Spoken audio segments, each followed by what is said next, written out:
আসসালামু আলাইকুম সবাইকে। আজকের এই নতুন টেক ভিডিওতে আপনাদের সবাইকে স্বাগতম। আজকের এই নতুন টেক ভিডিওতে আমি আপনাদেরকে দেখাবো কেমনে ইংলিশে লেখা থাকা কিছু তথ্য বাংলাতে কিভাবে পরিবর্তন করবেন।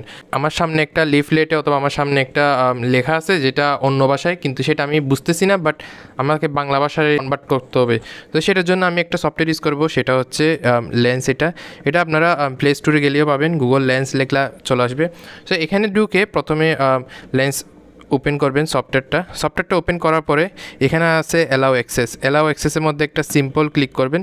সিম্পল ক্লিক করার পরে এখানে অ্যালাউ দিবেন। অ্যালাউ দিয়ে এরপরে কী করবে, সার্চ উইথ ক্যামেরা দিলে এখানে ওপেন ক্যামেরা একটা অপশান আছে, সেটা অ্যালাউ অল দ্য টাইম এটা দিয়ে দেবেন। দিয়ে দেওয়ার পরে আপনার সামনে আপনার পিছনের মোবাইলের ক্যামেরাটা চালু হবে। এখন আপনি যে লেখাটাকে বাংলাতে পরিবর্তন করবেন সেই লেখাটার সামনে গিয়ে হয়ে ধরবেন।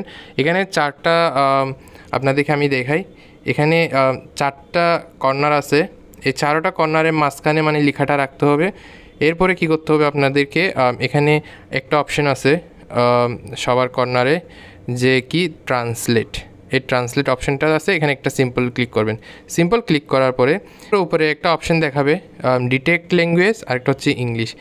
এখন আমরা কি করব, এই ইংলিশ যেটা আছে এখানে একটা ক্লিক করে এরপরে সেটাকে কী করব, বাংলাতে নিয়ে যাব। এখানে একটু নিচে নামলে আপনাদের বেঙ্গালি একটা লেখা থাকবে, এই যে এখানে বেঙ্গালি।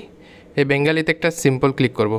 সিম্পল ক্লিক করার পরে এরপরে অটোমেটিক্যালি দেখেন আপনাদের সামনে লাইভ এখানে আমার সামনে আমার মনিটরের মধ্যে অন্য ভাষায় লেখা ছিল একটা ওয়ার্ড, সেটা আমি আপনাদেরকে আবার দেখাই। এই যে সেটার সামনে আমি যখন নিয়ে গেছি, সম্পূর্ণ লেখাটাকে বাংলাতে পরিবর্তন করে মানে দেখাচ্ছে। তো এটার মাধ্যমে আপনারা যে কোনো দেশের লেখা অথবা ইংলিশ লেখাকে বাংলাতে পরিবর্তন করে সেটা বুঝতে পারবেন। সো এটা হচ্ছে প্রসেস। এই প্রসেসটা করতে যদি কোনো প্রবলেম ফেস করে থাকেন তাহলে আমাকে কমেন্ট বক্সে জানেন, আমি এটার সলিউশন নিয়ে সামনে নেক্সট ভিডিওতে হাজির হবো। সো আজকে এতটুকুই, দেখা হবে আর একটা নতুন ভিডিওতে। আল্লাহ হাফিজ।